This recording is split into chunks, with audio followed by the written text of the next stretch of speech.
गजा में 2 साल से जारी संघर्ष को समाप्त करने की दिशा में एक अहम कदम उठाते हुए सभी पक्षों के उच्च स्तरीय अधिकारी शांति वार्ता के लिए मिस्र पहुंच गए हैं। यह बातचीत का तीसरा दिन बताया गया है और सबसे बड़ी खबर यह है कि हमास ने उन कैदियों की एक सूची दिखाई है जिन्हें वह बंधकों के बदले में रिहा करवाना चाहता है। दोस्तों, मैं हूं सलमान और आप देख रहे हैं दी सलमान हसन। आगे कई बड़ी खबरें हैं जिन्हें मैं आसान और सरल भाषा में बताने की कोशिश करूंगा। गजा संघर्ष को समाप्त करने की बातचीत में शामिल पक्षों ने एक उम्मीद जताई है जो इस बात का संकेत देती है कि संघर्ष को खत्म करने के लिए वार्ता अब पटरी पर आगे बढ़ रही है। यह पूरी बातचीत अमेरिकी राष्ट्रपति डोनाल्ड ट्रंप की तरफ से प्रस्तावित 20 सूत्रीय शांति योजना पर आधारित है। इस योजना का मुख्य उद्देश्य है संघर्ष को खत्म करना और इस्राएली 48 बंधकों की रिहाई सुनिश्चित करना।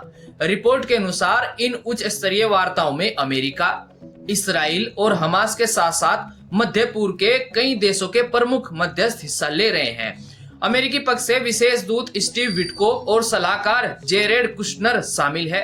इसराइल की ओर से मंत्री रोन डर्मर मौजूद बताए गए हैं, जबकि हमास के वरिष्ठ नेता भी बैठक में शामिल है। सूत्रों के हवाले से कहा गया है मध्यस्थ के तौर पर कतर के प्रधानमंत्री और तुर्की के एक वरिष्ठ अधिकारी भी बातचीत का हिस्सा है, जो कहीं न कहीं तुर्की की बढ़ती भूमिका को दर्शाता है। हालांकि बातचीत के दौरान संघर्ष शांति में बदल जाएगा इसकी उम्मीद जताई जा रही है, लेकिन कई मुद्दे अभी भी अनसुलझे हैं। ट्रंप की योजना में हमास को निरस्त करने, गजा का नियंत्रण छोड़ने और इसराइल की सैनिकों की वापसी की बात शामिल है, जिसके कारण ये मुद्दे अभी भी पेचीदा बने हुए हैं।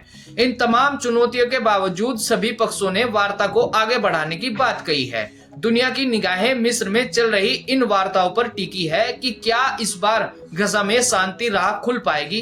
दोस्तों, आप क्या मानते हैं? कमेंट्स में जरूर बताएं।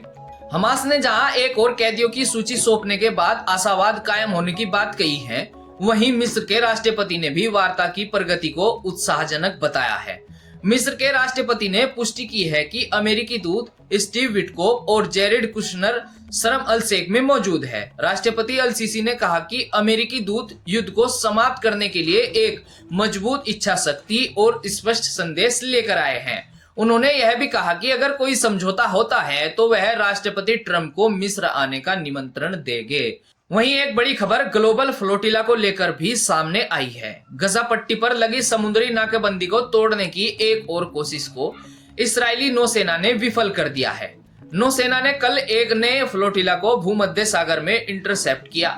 इसमें करीब 150 एक्टिविस्ट शामिल बताए गए हैं। रिपोर्ट के मुताबिक नौसेना के कमांडो ने एक बड़े यात्री जहाज पर कार्रवाई की।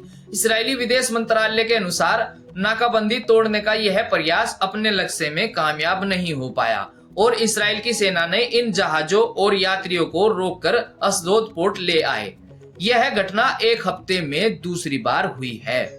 इससे पहले नौसेना ने ग्लोबल समुद्र फ्लोटिला को इंटरसेप्ट किया था, जो गजा की नाकाबंदी को चुनौती देने वाला अब तक का सबसे बड़ा बेड़ा बताया गया था।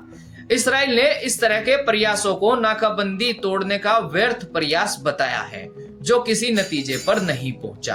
अब बढ़ते हैं रूस यूक्रेन को लेकर एक बड़ी अपडेट की ओर। रिपोर्ट के मुताबिक यूक्रेन युद्ध को समाप्त करने के लिए किए जा रहे शांति प्रयासों को बड़ा झटका लगा है। रूस ने साफ कर दिया है कि यूक्रेन शांति समझौते की संभावनाएं अब लगभग खत्म हो चुकी है, क्योंकि यह युद्ध लगातार बड़ा रूप लेता जा रहा है। रूसी उप विदेश मंत्री रियाबकोव ने कहा कि हमें स्वीकार करना होगा कि अलास्का में हुई ट्रंप पुतिन शिखर वार्ता से समझौते के पक्ष में जो गति बनी थी वह अब कमजोर पड़ गई है। उनके इस बयान से यूक्रेन युद्ध के शीघ्र समाप्त होने की उम्मीदें टूटती दिख रही है। रूसी न्यूज एजेंसी के अनुसार उप विदेश मंत्री रियाबकोव ने इस स्थिति के लिए सीधे तौर पर यूरोपीय देशों को दोषी ठहराया है। यह निराशा उस समय सामने आई है जब अमेरिकी राष्ट्रपति ट्रंप ने खुद को मध्यस्थ के रूप में पेश किया था और संघर्ष को जल्द शांति में बदलने की बात कही थी। लेकिन अलास्का में हुई शिखर वार्ता समझौता या युद्ध विराम लाने में विफल रही। इसके बाद से ही अमेरिकी राष्ट्रपति ट्रंप पुतिन के रवैये से बेहद निराश बताए जा रहे हैं। यह बयान उस समय आया है जब यूक्रेन युद्ध अपने चौथे साल में है और अब तक की तमाम शांति बातचीत नाकाम होती दिख रही है। इससे दोनों देशों के बीच तनाव और बढ़ने की आशंका जताई जा रही है। एक तरफ गजा संघर्ष को लेकर मिस्र में बड़ी वार्ता चल रही है ताकि शांति समझौता कायम हो सके, वहीं रूस और यूक्रेन को लेकर भी तनाव बना हुआ है। देखना होगा कि आगे इन सब मामलों को लेकर क्या अपडेट सामने आती है। हम इन सभी घटनाओं पर नजर बनाए हुए हैं ताकि आपको हर खबर समय पर पहुंचा सके। आज की खबरों में इतना ही, मिलते हैं नई खबरों के साथ, तब तक के लिए मुझे दीजिए इजाजत।